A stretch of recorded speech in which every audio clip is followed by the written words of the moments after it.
বলছি কি দাদা, তোমার একটা কথা বলবো? একটা কেন, 10টা বলো। বলছি কি, তোর ঠ্যাংগুলো অত সলু কেন? এত প্রশ্ন থাকে, তুই এই প্রশ্নটা জিজ্ঞেস করলি? বলো না, আমার বিশাল জানার ইচ্ছা, তোর ঠ্যাংগুলো তো সরু কেন? শোন, ছোটবেলায় আমার ঠ্যাংয়ের ভিতর দিয়ে হেলিকপ্টার চলে গেছিল, তার জন্য এই ঠ্যাংগুলো ছোট। তুমি না বিশাল লালকি মালো, ঠ্যাংয়ের ভিতর দিয়ে কোনদিন হেলিকপ্টার যেতে পারে? হ্যাঁ রে, ওই হেলিকপ্টারের পাখনার হাওয়ায় আমার এই মাংসগুলো সব ছাড়াই গেছে। তুমি মানে টুপি পরালে আমি টুপি পরে যাবো? ওইসব কথা ছাড়, তুই যে আমার সাথে মেশামেশি করছিস, তোর বাবা আবার বকবেন না তো? তোর বাবা তো আবার হাই স্কুলের মাস্টার। ও মাস্টারটা কি হয়েছে? না মানে আমরা পড়াশোনা কিছু করি না তো, এখন আমাদের সাথে মিশলি পারে তো তুই মানে ওই আমাদের মতন মূর্খ অশিক্ষিত হয়ে যাবি, তখন তোর বাবা আবার আমাদের খিস্তি খাবার দেবে না তো? আমার বাপ তো আমার এমনিতেও খিস্তি খামারি দেয়, ওইসব শুনতে শুনতে আমার অভ্যেস হয়ে গেছে। কি বলছিস? তোর বাবা তোর খিস্তি খামারি দেয়? তো আমার তো এখানে ট্রেনিং এর জন্য রেখে যাচ্ছে তোমাদের কাছে। কি বলছিস? হ্যাঁ গো, তোমাদের কাছে আমাদের রেখে যাবে 2-3 মাস। বলিছে তোমাদের আচার ব্যবহার, কথাবার্তা সবকিছু শেখাই দিতে আমার বলিছে। সর্বনাশ করিছে, আমরা হচ্ছে বদের শিরোমণি, এখানে রাখলি পারে তুই তো আমাদের মতন ফাজিল হয়ে যাবি। বলছি কি, আমি কিন্তু ফাজিল কম না, এমনিতেও অনেক ফাজিল আছি। গোড়ার দিন জীবনে কি করেছিস? আমরা যা করেছি কোনদিন করেছিস? বলো দেখি। ছোট থাকতি কত বাবার পকেট থেকে টাকা ঝেড়ে নিয়ে আইসক্রিম খাইছি, লজেন্স খাইছি, জানিস না? তুমি তো আইসক্রিম খাইছো, লজেন্স খাইছো, আমি তো বাবার পকেট ঝেড়ে বিরিয়ানি খাইছি, বিড়ি খাইছি, এমনকি বাংলাও খাইছি। এই আর কি সত্যি এরকম আর কি না, আমার বিশাল ভালো লাগে। আরে আর কি না, সত্যি করে বলছি আমি। হয়েছে হয়েছে, তোমার বাবা কি জিনিস আমরা জানি। তোমার বাবার পকেট থেকে টাকা ঝেড়ে নিতে দেবে, আর তুমি এই বয়সে বাংলা খাইছো বলে দিলি হয়ে গেল। আমি তো এখনো কোনদিন বাংলা খাইনি। আরে বাবা সত্যি বলছি, বাংলা খেয়ে না একদিন ওই কলের গোড়ায় পড়ে গেছিলাম। কি বলছিস? হ্যাঁ গো সত্যি বলছি। তাহলে এখন বুঝতে পারছি তোমার বাবা তোমার এখানে কিসের জন্য রাখিয়ে গেছে। হ্যাঁ এখন বুঝতে পারিস তো? আমার মতন বিশ্বপথ পাকায় পৃথিবীর বুকি নাই, তার জন্য তোমাদের কাছ থেকে তো ভালো হাত ট্রেনিং নেওয়ার জন্য রাখিয়ে গেছে। কিন্তু আমি ঠিক হবো না বলে দিচ্ছি। আমি ওই সপ্তাহে একবার বাংলা না খালি আমার পেটের কৃমি মরে না। সপ্তাহে একবার? ও তো তো পয়সা কোথা থেকে পাতিস ভাই? বাবার পকেট থেকে ঝেড়ে দিতাম। তা আমি তো শুনেছি তোর বাবা নাকি বিশাল কিপটে, তো বাবার পকেট থেকে টাকা ঝেড়ে দিয়ে দিচ্ছে, টের পাইনি কোনোদিন? কতবার টের পাইছে? আমি তো অনেক মানে হাবিজাবি কথা বলে মাপ কাটাই দিছি। সত্যি বললি হবে না, তোর মাথায় বুদ্ধি আছে। তো তুমি কি ভাবিছো? আমার বাবাটা হাই স্কুলের মাস্টার, সে পারলো না মানুষ করতে, তাহলে তোমাদের কাছে দেশে, তাহলে বুঝতে পারো আমি কত রকমের যন্ত্র। তাই তো তোর কথাবার্তা শুনে মনে হচ্ছে তুই তো 43 ঘর একদম পার করে গেছিস। তা কথাটা খারাপ বলনি। বাবারে বাবা, আমি তো তোর ভাবছি ছোট্ট সাদা সিম্পল ছেলে, আমার সাথে মিশলি পারে হয়তো তোর মাথার বুদ্ধি খারাপ হয়ে যাবে। এখন যা দেখছি তোর সাথে মিশলি পারে কেন না আমার চরিত্র খারাপ হয়ে যায়। না না, চরিত্র ঠিক আছে, ওই হাতের স্বভাব একটু ভালো না, পয়সা করি দেখলি না হাত পা ছুল ছুল করে। সর্বনাশ করিছে, আমার পকেটে কিন্তু সবসময় 5 টাকার কয়েন থাকে বুঝছিস, আর ঝেড়ে ঝেড়ে দিস নে। আমি ওইসব 5 টাকা 10 টাকা ঝাড়ি না, ঝাড়িয়ে 500 টাকার নোট নয়তো ঝাড়ি না। 500 টাকার নোট? হ্যাঁ 500 টাকার নোট ছাড়া আমি ঝাড়ি নে। তাহলে ভাই ঠিকই আছে, আমার কাছে জীবনে 500 টাকার নোট আসবেও না, আর তুই কোনো ঝাড়তেও পারবি না। বলছি কি, পাদুদা কোথায়? পাদুদারে দেখিনি, পাদুদা নাকি বিশাল ইন্টেলিজেন্ট, তাই আমার বাবা বলছিল। খালি ইন্টেলিজেন্ট, আধার কার্ডের নাম্বার দেখে বলে দেবে মানুষ কোথায় আছে, বুঝতে পারিস? বলছি কি, আধার কার্ডের নাম্বার দেখে যখন মানুষ কোথায় আছে বলতে পারবে, তাহলে প্যান কার্ডের নাম্বার দেখে বলতে পারবে না টাকা কোথায় আছে? বলছি ভাই, আমার না হাগা আছে, বুঝতে পারছিস, আমি এখন কথা বলতে পারবো না। কেন কেন বলো, পাদুদারে বলো যে প্যান কার্ডের নাম্বার দেখে বলবে যে টাকা কোথায় আছে। প্লিজ একটু বলতে পারো না, আমার বাপেরটা একটু বলতে পারো না। বলছি কি ভাই, আমার হাগা আছে, আমি খাই গিয়েছি। মালটারে ভাবছিলাম ক্যাবলা, এই তো দেখছি বিশাল পোত পাকা, খালি খালি ওর বাপ এখানে রেখে যাচ্ছে, বুঝতে পারছি এখন।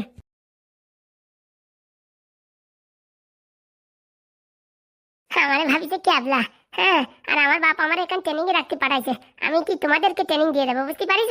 কি করে পয়সা ঝাড়তে হয় সব আমার কাছে শিখবা। কি বলো বন্ধুরা, তাই তো নাকি?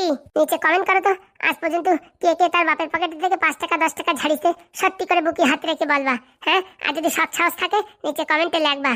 যাই দেখি কি রান্না হয়েছে, কটা খাইয়েছি, পেটের ভিতরে ইন্দুর কিলিবিলি কিলিবিলি করতেছে।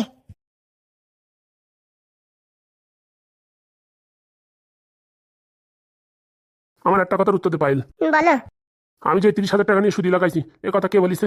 এ কথা কে বলিস? তা আমি কি করে জানবো? সত্যি করে বল, তুই ছাড়া আর কে বলবে? আমি এই কথা শুধুমাত্র তোরে বলিছি যে টাকাগুলো মন্দিরে ঠাকায় নিয়ে আসতেছি, ঘপাত করে একজন টাকা সুদি চালো, তার টাকা সুদি দিয়ে দিলাম। এই কথা তোরে ছাড়া আমি কারুরই বলিনি, তো এই কথা ওরা কি করে জানলো? আমি তো সেরকম করে বলিনি। ওদের কাছে বলে সব প্রমাণপত্র আছে। সব মিথ্যে করে বলছে। মিথ্যে করে কি করে বলছে? আমি যে টাকাটা সুদি লাগাইছি কথাটা তো সত্যি। এই কথাটা তুই ছাড়া আর কেউ জানে না, তাহলে এই কথা তুই ফ্লাশ করেছিস। তুমি কি বলতে চাচ্ছ? আমি কি এত বড় বোকা নাকি ওদের কাছে টাকা আনে আমার দাদু টাকা সুদি লাগাচ্ছে এ কথা আমি ওদেরকে বলতে যাবো? আমার কি মানে কুকুরি কামড়াইছে নাকি? তাহলে ওরা জানলো কি করে? আমি কি করে জানবো? জানলো কি করে? তুই এই কথা কাউকে বলিসনি তো? এই কথা তো শুধুমাত্র আমি ওই কিরণকে বলেছিলাম, তাছাড়া তো আর কারোরই বলিনি। কি হলো, কথার উত্তর দিচ্ছিস না কেন? তা ভাবতে একটু সময় দেবে না নাকি? আমি কাউকে বলিনি। হতেই পারে না, না বললি এ কথা বাইরে ফেলাস হবেই না। আর ওই তুই ওই যে সাদা চুল ওই কিরণ না ফিরন ওরে বলিস নাকি কিছু? আমি কাউকে কিচ্ছু বলিনি। বলছি দাদু, তোমার এই রাইট হ্যান্ড টাকমতো বংশ, এই বংশের আবার বলিস নাকি? হ্যাঁ হ্যাঁ, আমার এবার কবে বললো এই বংশ? এই তোর কি আমি বলেছি যে 30,000 টাকা আমি সুদি লাগাইছি? ও মা, হ্যাঁ আমি তো এই প্রথম শুনলাম। মানে ওই কালকে ওই যে ওই পাদুদের বাড়ি যে শুনেছি, আর এখন শুনলাম। এর আগে আমি কোথাতে শুনবো? আপনি কি আমার এসব কথা বলিছেন নাকি কোনোদিন? হ্যাঁ, এসব কথা তো আমি কাউকে বলিনি, শুধুমাত্র তোরে বলিছি। তুই মনে হয় ওই শালা কিরণের বাচ্চারা বলিস, আর ওই শালা হারামজাদা কোথায় না কোথায় ফ্ল্যাশ করেছে, সে কথা কোথাতে কোথায় চলে গেছে। হ্যাঁ, লোকে যদি শোনে আমি তোর ওই শ্বশুর বাড়িতে টাকা নিয়ে সেই টাকা সুদি লাগাচ্ছি, আমার মান সম্মান থাকবে বল? বলছি দাদু, আমি কাউকে বলিনি, তুমি খালি খালি আমার উপর দোষ দিও না। ওইসব কথা ছাড়। তুই যে 50,000 টাকা নিয়ে ওই কি সাতার মাথা কাগজ না ফাগজ বানাই নিয়েছিস, তা কি কাজে লাগলো বল দেখি? লাগবে, ওই কাগজই লাগবে। হাইকোর্টে ওটাই প্রমাণের মানে আমাদের জমা করতে হবে। কে জানে কি হবে। হাইকোর্ট দেখতেছিস এমনিতে আমাদের পায়খানা দিয়ে আমসত্ব বেরোয় যাচ্ছে। হ্যাঁ, হাইকোর্টে বড় একটা উকিলের ফিস কত জানিস? আমরা সরকারি উকিল ধরবো। সরকারি উকিল ধরি বা কি করবা, প্রমাণপত্র সব ওদের কাছেই আছে। আমি তো একজন দেখছি যে বিরাট ঝামেলার ভিতরে চলছে। ঘোড়া ডিমের প্রমাণ আছে, প্রমাণ থাকলে দেখাতো না। প্রমাণ আছে নির্ঘাত, ওদের কথাবার্তা শুনে একদম সব বোঝা যাচ্ছে, পাই টু পাই বলিয়ে দিচ্ছে। আমার তো মনে হচ্ছে আমাদের ভিতরে কেউ বিশ্বাসঘাতকতা করছে। আমার তো মনে হয় তোমার এই টাকলু বদন সব বিশ্বাসঘাতকতা করছে। হ্যাঁ, এই দেখো পায়েল, তুমি আমার নামে কিচ্ছু বলবে না কিন্তু বলে দিচ্ছি। আমি খালি তোমাদের সাথে যাই আর আসি, এ কথা আমি আমার বাড়িও আলোচনা করি না, এমনকি মধুর সাথেও আলোচনা করি না। তাহলে এই কথাগুলো কি করে জানলো? হ্যাঁ, আমি বলছি কি, আমার এইসব কথা না বলে বরঞ্চ একবার ওই কিরণরে এই কথা বলে দেখো। আমার তো মনে হয় ওই বলিছে। কি? হ্যাঁ, তোমার যত বড় মুখ নেই তত বড় কথা। এই তুই ওরা বকছিস কেন? বলছি দাদু, তোমার আর আমার ভিতরে কথা শুধুমাত্র জানলে এই টাকলু মাল জানবে, তাছাড়া আর কে জানবে? আমি এসব কিচ্ছু জানি না, আজকেই প্রথমবার শুনলাম। আমার যতদূর মনে হয় এই কিরণই এই কাজ করিছে। দেখো, ভালো হবে না বলে দিচ্ছি। আমার নামে দু চার কথা বলো বলো, কিন্তু কিরণের নামে কিচ্ছু বলবা না। বাবারে বাবা, কিরণ তো মনে হচ্ছে তোমার 1 নম্বর হিরো। দেখেছো দাদু, তুমি আবার এরকম উল্টোপাল্টা কথা বলছো। বলছি ঘটক বাবু, আমি যাচ্ছি বাড়ি। কেন তুই বাড়ি যাবি কেন? এখানে কোন কথাবার্তা কোথাতে ক্লিক হয়ে যাবে, তারপর সব দোষ আমার উপর পড়বে। এর জন্যই আমি এখন বাড়ি যাচ্ছি। পরশুদিন আমার বিয়ে, আপনার জন্য 3 বার আমার বিয়ের দিন তারিখ চেঞ্জ করেছি। এবার আর চেঞ্জ করবো না, ওই মানে পরশুদিনকে বিয়ে করে ফেলবো। এত বড় সাহস? হ্যাঁ, তুই আমার কাছে পারমিশন না নিয়ে তুই বিয়ের দিন তারিখ ঠিক করে ফেলবি? তাই তোমার বিয়ে হোক আর না হোক, এসব বেশি কথা শোনার ভিতরে আমি নাই। যা যা, চলে যা, তোর বিয়ে কি করে আমি দেখবানি। তুমি ওইসব কথা ছেড়ে এখন কি করা যায় সেটা বলো। কি আর করা যায়, নিজের হাতে নিজে তুই কুড়ুল মারিছিস, আর কি করবি? মানে? মাসগিনি 30,000 টাকা দিচ্ছিল, ওদের মাথায় এইসব উল্টোপাল্টা হাবিজাবি জিনিস ভরে দিছিস। এখন ওদের ভয় কমিয়ে গেছে, এখন ওরা 1 টাকাও দেবে না, দেখিস আমি বলে দিলাম। টাকা দেবে আর চার করবে, তুমি টেনশন নিও না। কাগজপত্র ফাইলিং আমাদের কাছে আছে না? হ্যাঁ, একদম হাইকোর্টে জমা করলি। ওই মান্থলি বেতন যদি 3 লাখ টাকা হয়, ওখান থেকে আমার কমসে কম 70-80 হাজার টাকা দিতেই হবে। বলছি কি পাইল, তুই যে বললি ওই লোকের বাড়ি গু পরিষ্কার করে, আর সবাই যে বলছে ও নাকি ওই মানে আর কি সায়েন্টিস্ট। সেটা আমিও দেখিনি, এখন তো সবাই তাই বলছে। কে জানে করলি করতেও পারে, মালটার মাথায় বুদ্ধি কম না। তাহলে বলছি দাদু, সত্যি যদি ও চাকরি করে, তাহলে তো আমাদের ওদের কাছে এই 30,000 টাকা করে মান্থলি চাওয়াটা কম হয়ে গেছে, তাই না? কম তো হয়ে গেছে, কিন্তু ওই দেয় কিনা দেয় তাই তুই দেখ। বলছি যদি এককালীন টাকাগুলো দিয়ে দেয় তাহলে? আরে ঘোড়া এমনি দিচ্ছে না, এককালীন টাকা দেবে সেই কথা বলছে। সত্যি যদি 3 লাখ টাকা মাসে বেতন হয়, তাহলে কেন 2 মাসের টাকা দিয়ে দিলে দিতেও পারে। তুই চুপ থাক। 3 লাখ টাকা মাসে ইনকাম করতে গেলে তার হাওয়া টাইট হয়ে যাবে। আর যে মানুষ 3 লাখ টাকা মাসে ইনকাম করে তার পোষ ঘষই আলাদা। ওর দেখে কি মনে হয়, মনে হয় কি ওই যে কোর্ট বিয়ে বাড়িতে ভাড়া নিয়ে আইছে, তাই মনে হয়। কে জানে দাদু। বলছি কি ওসব কথা ছাড়, আমার সাথে খালি খালি ঝগড়াঝাটি করিস না। তুই এই খবর নে, এই কথাগুলো কে ফ্ল্যাশ করলো, তার যদি মুখ এখন বন্ধ না করা যায়, আমাদের সব কথাবার্তা কিন্তু পাস করে দেবে বলে দিচ্ছি। কিন্তু এই কথাটা বললো কে? তুই ভাবি চিন্তে দেখ, তুই কারে কারে বলিসিস। আমি কাউরি বলিনি। ভাবি চিন্তে দেখ, ঠিক মাথায় আসবে। আচ্ছা, দেখছি। সত্যি তো এই কথাগুলো আমি কিরণের সাথে আলোচনা করেছি। ওই এসব কথা ফ্ল্যাশ করে দেয়নি তো? না, ও দেবে কেন? ও দিলি তো ওরই লস, বিয়েটা হতে ওরই সমস্যা হবে। কিছু মাথায় আসলো? এরকম বলছে মনে হচ্ছে আমি কম্পিউটার বলার সাথে সাথে ঝপাত করে বলিয়ে দেবো। আমার যতদূর মনে হয় আমি কাউরি কিছু বলিনি। শোন, তোর আমি একটা ভালো একটা কথা বলতেছি। ওই পাদু যদি ডিভোর্স দিয়ে দেয়, ওই ঝামেলাঝাটি করার দরকার নেই। ওরা একটা বিষধর সাপ, কিছু টাকা দিলি দিলো, নাহলে আমি তোর জন্য চাকরি এলো ছেলে দেখছি, বুঝেছিস, সেখানে বিয়ে থা করে নে। দাদু, এই কিন্তু তোমার সাথে আমার কথা হয়নি। তা কি করবি, এখন তো দেখতে শুনতে ভালো আছে, চাকরি এলো ছেলে পেয়ে যাবি। কদিন পরে যখন ওই বুড়ি মতন হয়ে যাবি, তখন কেউ নেবে না, তখন বুঝবি কত ধানে কত চাল। আমি কিরণের ছাড়া কাউরি বিয়ে করবো না। আরে পাগলি, তুই বুঝবি না, ও হচ্ছে একটা বেকার ছেলে, মদ খায় চুল্লু খায়, ওর বাপ গরুর ব্যবসা করে, ওর বাপের যে প্রচুর অর্থ সম্পদ আছে তার কিচ্ছু নাই। ওরা শুধুমাত্র তোর নীতি চায় তুই মান্থলি 30,000 টাকা করে পেনশন পাবি, তার জন্যই, বুঝতে পারিস? তোর বাড়িতে তো তোর পছন্দ না। কে বলেছে তোমার এসব কথা? বিশ্বাস নয় যাই বল কিরণ রে, যে আমি 1 টাকাও আনতে পারিনি, আমার ডিভোর্স হয়ে যাচ্ছে ফ্রিতে, তুমি আমার বিয়ে থা করে ঘরে উঠো, দেখ তখন কিরকম কথাবার্তা বলে। তুমি কি বলছো? এই কথা বললি কি আমার ঘরে উঠবে না?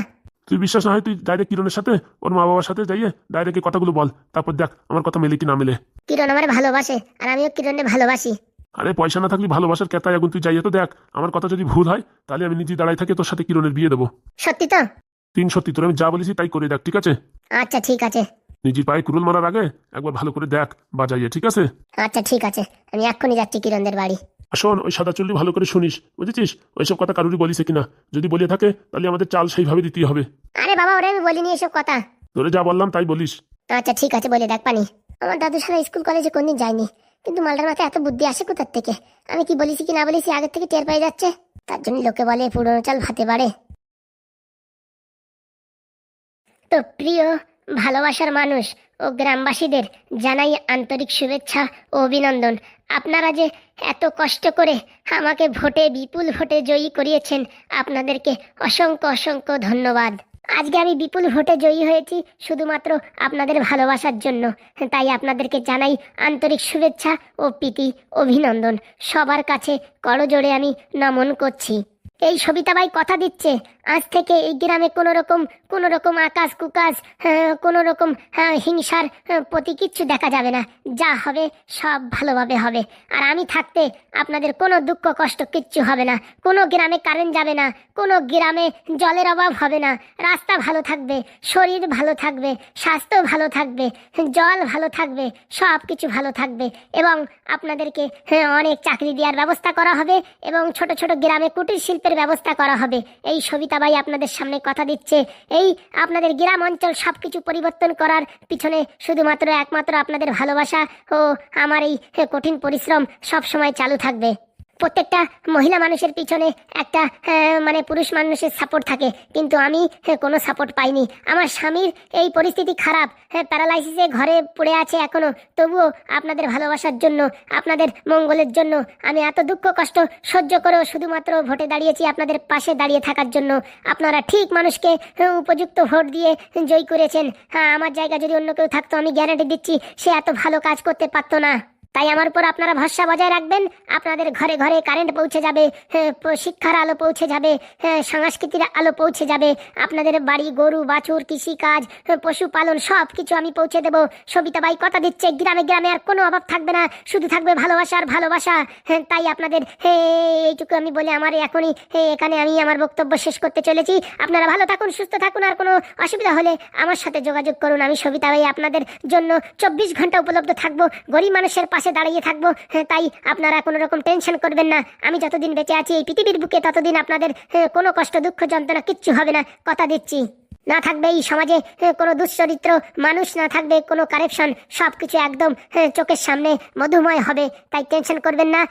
আগামী দিনেও আমাকে এইভাবে সাপোর্ট করবেন, আর আমি যেন সারা জীবন এইভাবে এমএলএ তোর বজায় রাখতে পারি পদ, সেটুকু আশীর্বাদ করবেন। বলছি মা, আমি একটা কথা বলবো? হ্যাঁ বলেন দাদু। হ্যাঁ, আমার বাড়িতে না প্রত্যেক সপ্তাহে একটা দুটো করে মুরগি চুরি হয়ে যায়। কারা কি করে আমি কিচ্ছুই বুঝে পাচ্ছি না। এইটুকু ব্যাপার, টেনশন করবেন না। কালকের থেকে আপনার বাড়িতে 2টো পাহারাদার লাগিয়ে দেবো। খুব ভালো হবে মা, খুব ভালো হবে। চোরটারে যদি ধরতে পারি না, ভালো করে বাটাম দেবো, আর এতদিন যত মুরগি খাইছে সেই টাকা উসুল করব। আপনি চিন্তা করবেন না, আপনার মুরগি চোর খুবই শীঘ্রই ধরা পড়বে। তাই যেন হয় মা, তাই যেন হয়। বলছি মা, আমারও একটা অভিযোগ আছে। দেখেন, এইভাবে প্রত্যেকটা মানুষের সমস্যা শুনতে গেলে অনেক সময় লাগবে। এক কাজ করবেন, 2 দিন ওয়েট করুন। আমি একটা ফর্ম তৈরি করব, সেই ফর্মটা আমি আমার বাড়ির সামনে রেখে দেবো। আপনাদের কি সমস্যা লিখে জমা দিয়ে দেবেন ফোন নাম্বার আর অ্যাড্রেসের সঙ্গে। আপনার দেখবেন 24 ঘন্টার ভিতরে প্রবলেম সলভ হয়ে যাবে। আচ্ছা মা, ঠিক আছে। তাহলে আপনাদের মাঝখান থেকে এখন আমরা বিদায় নিচ্ছি। আবার আমাদের এখন মিটিং আছে, পরে আপনাদের সঙ্গে আবার করজোড়ে দেখা হবে। আচ্ছা মা, ঠিক আছে। কান্না করবেন না ম্যাডাম, কান্না করবেন না। কত কষ্ট করেছি, কত কষ্ট করেছি ভোটে জেতার জন্য, কিন্তু পারলাম না। গ্রামে গ্রামে এত চেষ্টা করলাম, যাই যাই ক্যানভাস করলাম, কম্বল বিতরণ করলাম, খিচুড়ির ব্যবস্থা করলাম, হ্যাঁ এমনকি বাংলার ব্যবস্থাও করলাম, কিন্তু সব শালারা সব কিছু নিয়ে খাইয়ে এইভাবে ধোকা দেবে আমার কোনোদিন ভাবতে পারিনি। জীবনে যা চেয়েছি তাই পেয়েছি, শুধু একটা ইচ্ছা পূরণ হলো না। হ্যাঁ, একবার এমএলএ হবো ভাবলাম, সেটা আর হতে পারলাম না। চিন্তা করেন না ম্যাডাম, হ্যাঁ আপনি এর পরের বার নিশ্চয়ই হবেন। আর পরের বার 5টা বছর কি করে অপেক্ষা করব? ভোটের রেজাল্টের জন্য দুরাত ঘুমাতে পারিনি যে কখন রেজাল্ট আসবে। আর 5টা বছর আমি কি করে অপেক্ষা করব? বলছি ম্যাডাম, আমার যতদূর যা মনে হয় এই ভোট গণনায় কোনো না কোনো সমস্যা হয়েছে। কি আর সমস্যা হবে? হচ্ছে কপাল। হ্যাঁ, ওই এমএলএর বউ নিজের স্বামীরই কেমিক্যাল খাওয়াইয়ে প্যারালাইসিস করে পৃথিবী থেকে গায়েব করে দেওয়ার চেষ্টা করলো। সেই মানুষই ভোট দিয়ে সবাই আবার জিতালো। আমি কিচ্ছু বুঝতে পারলাম না যে নিজের ছেলেরে এই কেমিক্যাল খাওয়াই প্যারালাইসিসই ফেলাই দিয়েছে, বৌমার উপর দোষ দিয়ে জেলে পাঠাই দিয়েছে। তার বিআইডি জেলে পাঠাই দিয়েছে। যে এত দুশ্চরিত্রা মহিলা হতে পারে, সবাই তারে কেন পছন্দ করলো আমি তো কিচ্ছু বুঝতে পারলাম না গো নাদন, কিচ্ছু বুঝতে পারলাম না। বলছি ম্যাডাম, আমার যেমন হয় যতদূর সম্ভব এখানে কটকটেই কোনো না কোনো ঝোল করিছে। আমার কিচ্ছু ভালো লাগতেছে না, কিচ্ছু ভালো লাগতেছে না। বলছি ম্যাডাম, আমি কথা দিচ্ছি আপনারে আমি এর পরের বার ভোটে জেতাবো। না না দন, আমার এইবারই জেতার দরকার ছিল, পরের বার অবধি আমি সহ্য করে থাকতে পারবো না। বলছি ম্যাডাম, এইভাবে ভেঙে পড়বেন না, এইভাবে ভেঙে পড়লি পারে আপনার শরীরটা খারাপ হয়ে যাবে। বলছি ম্যাডাম, গ্রামের লোকজন একটু বুঝতে দেন যে ওই দজ্জাল মহিলা যদি এমএলএ থাকে মানুষজনের কত অসুবিধা হবে। সবাই দুঃখ যন্ত্রণার ভিতরে তখন অশান্তি হয়ে তারপরে আপনাকেই পছন্দ করবে। হ্যাঁ ম্যাডাম, লালদা যা বলিছে ঠিকই বলিছে। লোকে যখন বিপদে পড়বে, ওনার কাছ থেকে যখন সমাধান না পাবে, আপনার কাছে যখন সমাধান পাবে, তখন দেখবেন পরের বারে আপনি ঝাড় করে ভোটে জিতে যাবেন। কিন্তু 5 বছর আমি কি করে অপেক্ষা করব ম্যাডাম? ম্যাডাম, একটা গাছ লাগালে পারে, আম গাছ লাগান, জাম গাছ লাগান, তাহলে 2-4 বছর সময় দিতে ফল হতি। তার আপনি প্রথমবারই ভোটে দাঁড়াইছেন, প্রথমবারই জিতে যাবেন, তা কি হয়? একটু পাপড় তো বেলতেই হবে না, তাই বলে 5টা বছর? আমার কাছে ম্যাডাম একটা বুদ্ধি আছে। আবার কিসের বুদ্ধি? বলছি ম্যাডাম, যদি এরকম হয় না 1-1.5 বছর পরে আপনি এমএলএ হতে পারবেন। 1-1.5 বছর পরে সেটা কি করে সম্ভব? বলছি ম্যাডাম, আমি এমন ছক কষবো পাদুদাকে নিয়ে যে গ্রামের সব মানুষ ওই এমএলএর বউকে ঘৃণা করবে, আর আপনাকে পছন্দ করা শুরু করবে। তারপরে 6 মাস বছর খানিক পরে সবাই অতিষ্ঠ হয়ে গিয়ে ওনাকে বলবে পদত্যাগ করুক।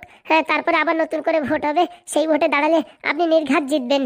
আর ততদিনে জানা হয়ে যাবে যে এই এমএলএর বউ কিরকম। কারণ কি, যে নিজের স্বামীর সাথে এরকম করতে পারে, পরের সাথে কি ব্যবহার করবে আপনি একবার ভাবুন। বলছি কি, তোমরা যা বললে 6 মাস 1 বছর পরে, এটা কি সম্ভব? 100% সম্ভব ম্যাডাম, 100%। কত জায়গায় এরকম হয়েছে যে সেখানকার এমএলএ এমপি ভালো না হওয়ার কারণে আবার নতুন করে ভোট হয়ে নতুন করে সিলেকশন হয়েছে মানুষ। তাহলে তাই করতে হবে। তাহলে ম্যাডাম, এইভাবে ভেঙে পড়লে হবে না, আপনাকে জনতার মাঝে গিয়ে এইভাবে দাঁড়াতে হবে যে সবাই আপনাকে পছন্দ করতে থাকবে আর আপনি বিপুল ভোটে জয়ী হবেন। কিন্তু আমি তো এইবারই অনেক বিপুল ভোটে জয়ী হওয়ার কথা ছিলাম, কিন্তু কি করে লোকজন পাল্টি মারলো আমি তো কিচ্ছু বুঝতে পারলাম না। আমিও ঠিক বুঝতে পারলাম না যে তার স্বামীর সাথে এরকম কাজ করলো, তারপরে লোকে তার ভোট দিল, ব্যাপার স্যাপার কিছু বুঝতে পারলাম না। আমার মনে হয় এই কটকটির বাচ্চাই কিছু না কিছু করিছে। কত ভালোবাসিছিলাম কটকটিরই, লাস্টে ঠাকুমার একটু খুঁজে দিচ্ছি না বলে ঝপাত করে বাজি পাল্টাই দিল। তাও যদি একবার বলতো যে আমার ঠাকুমার যদি খুঁজে না দাও তাহলে আমি ওই এমএলএর বউর সাথে যাই আমি দল পাতাবো, সে কথা বললেই আমি তোড়ঝড় করে খুঁজে দিতাম যে করে হোক। কিচ্ছু না বলে রাতের অন্ধকারে বাড়িতে বেরোয় যাইয়ে ওখানে যুক্ত হয়ে গেল। বাড়ি ডাকতে পাঠালাম, তাও আসলো না। সবই কপাল ম্যাডাম, সবই কপাল। যাকে বেশি ভালোবাসবেন না সেই দেখবেন দুঃখ কষ্ট দেবে। তাই হয়েছে গো, তাই হয়েছে। বলছি ম্যাডাম, বাংলাটা হাতের থেকে ফেলে দিন, ওইসব খাবেন না, শরীরের অসুবিধা হবে। আজকের দিন আমার একটু খাতি দাও ম্যাডাম। দেখেন, শরীর খারাপ হয়ে গেলি পরে এমএলএ হয়ে আপনি কি করবেন? কিচ্ছু করতে পারবেন না। প্লিজ আজকের দিন আমার একটু খাতি দাও। আচ্ছা ঠিক আছে ম্যাডাম, তোমরা বাড়ি যাও। সেই যে কালকের থেকে পড়ে আছো, এখনো বাড়ি যাওনি, যাও। বলছি ম্যাডাম, আপনাকে এই অবস্থা ছেড়ে কি করে বাড়ি যাই? আরে যাও, কিচ্ছু হবে না। কটকটি আমারে এইভাবে ছেড়ে চলে যেতে পারলো, তোমাদের আর কি বলবো, ওর জন্য কি না করেছি। তবুও আমার এরকম অর্ধেক রাস্তা ছেড়ে চলে গেল, কাজটা কি ভালো করেছে? বলছি ম্যাডাম, আমরা কটকটি না, আমরা আপনার বিপদের দিনেও আছি, দুঃখের দিনেও আছি, কষ্টের দিনেও আছি। সুখের দিনে না থাকলেও কোনো সমস্যা না, কিন্তু আপনার বিপদের দিনে আমরা পাশে আছি। এটাই তো মানুষের সত্যিকারের পরিচয়। তাহলে ম্যাডাম, হাত থেকে ওই বোতলটা ফেলে দিন ম্যাডাম, প্লিজ। লাল, আজকের দিন আমার একটু খাতি দাও। ঠিক আছে, আপনার যা ভালো লাগে। তোমরা একটু বাড়ি গিয়ে রেস্ট করো। হ্যাঁ, টেনশন করো না। আর ওই যা বললে 6 মাস 1 বছর পরে আবার ভোট হবে, সেই ব্যবস্থা করো। আচ্ছা ম্যাডাম, আপনি চাপ নেবেন না। ঠিক আছে, চল ভাই নাদুন, চলো লালদা, চল।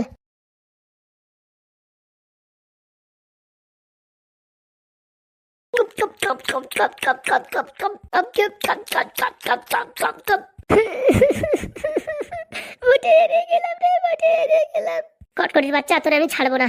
তুই আমার জীবন ঝালাপেলা করে দিছিস। 6 মাস না খাওয়া না নাওয়া, এত কষ্ট করেছি ভোটে জেতার জন্য, আর শেষকালে তুই আমারে সর্বনাশ করে দিলি। তোরে আমি ছাড়বো না। হয়তো বা আমি এমএলএ না, কিন্তু আমার পাওয়ার কম না, মনে রাখিস। তোর আমি জীবন পুরো নরক বানায় ছাড়বো। আজকে তুই যদি না থাকতিস ওই এমএলএর বউর কাছে, হ্যাঁ, তাহলে এমএলএর বউর কোনো রকম ক্ষমতা ছিল না ভোটে জিতার। 100% আমি জিততাম। তাই এই সব কিছুর মূল্যে দায়ী হচ্ছে এই কটকটির বাচ্চা। তোরে আমি দিনের বেলা হ্যাঁ চাঁদ আর রাত্রির বেলা সূর্য দেখায় ছাড়বো। হ্যাঁ, কথা দিলাম। নারকেল বেগম রে হালকায় নিস না, বুঝতে পারিস? এতদিন দেখেছিস আমার ভালো ব্যবহার, এখন আমার হ্যাঁ কাল লাগেনি রূপ দেখবি, তখন দেখবি কেমন লাগে। জীবনের বেঁচে থাকাকেও যন্ত্রণা মনে করবি, বুঝতে পেরেছিস? আমার নাম নারকেল বেগম। আজকে আমি মদ ছুঁয়ে কত প্রতিজ্ঞা নিলাম, হ্যাঁ তোরে তারা দেখায় ছাড়বো। শালা পোড়ামুখো নির্বংশে, হ্যাঁ তোর একটু লেট হয়েছে কি তুই বাজি পাল্টাই দিলি, হ্যাঁ এই দল থেকে ওই দলে যোগ দিয়ে দিলি। তোরে আমি ছাড়বো না বলে দিলাম, কচু ঘষিয়ে দেবো তোরে। হ্যাঁ আমার সাথে পাঙ্গা, হ্যাঁ নারকেল বেগমের সাথে ধোকাবাজি, হ্যাঁ হ্যাঁ এত সোজা হবে না, হালকায় নিস না। তোরে আমি তারা দেখায় ছাড়বো। 6 মাসের কষ্ট, হ্যাঁ তো আশা আকাঙ্ক্ষা সব কিছুর পান মেরে দিলি তুই। হ্যাঁ তোর একদিন কি আমার একদিন, মনে রাখিস। আমার এখন একটাই উদ্দেশ্য, কটকটেরই তারা দেখানো। ঠাকুমা তো আমার আন্ডারে রয়েছে, এমন জায়গায় বন্দি করব জীবনে কোনোদিন মুচাকল দিয়ে খুঁজে পাবি না, ঠিক আছে? আর দেখ কত ধানে কত চাল, তোরে আমি প্রত্যেকটা দিন কান্দাবো। তুই আমার এখন কান্দালি তো, আমি তোরে প্রত্যেকটা দিন কান্দাবো। আজকে আমি প্রতিজ্ঞা করলাম, ঠিক আছে? মনে রাখিস কটকটি, তোর দুঃখের দিন শুরু। অনেক করেছিস ফাজলামি, এখন হবে আমার খেলা, এখন হবে অরিজিনাল খেলা। নারকেল বেগমের ভালো রূপ দেখেছিস তো, এখন দেখবি কত ধানে কত চাল। কটকটির জীবন কান্দায় দেবো। আর ওই যে শালা এমএলএর বউ, তোরে হাতে মারবো না ভাতে মারবো, এমন পিলে তোরে বদনাম করবো। পাবলিকই তোরে ওই পদের থেকে ছাড় করে টানে নামাবে। আমি করলি তো লোকে আমারে খারাপ বলবে না, এমন চাল চালবো লোকজনই তোরে ওই পদের থেকে টেনে নামাবে। আবার নতুন করে ভোট হবে, তখন আবার আসবে এমএলএ, আর সেই এমএলএ হবে কে? নারকেল বেগম। নারকেল বেগম আবার এমএলএ হবে। বললি হবে না, বাংলায় পাওয়ার আছে।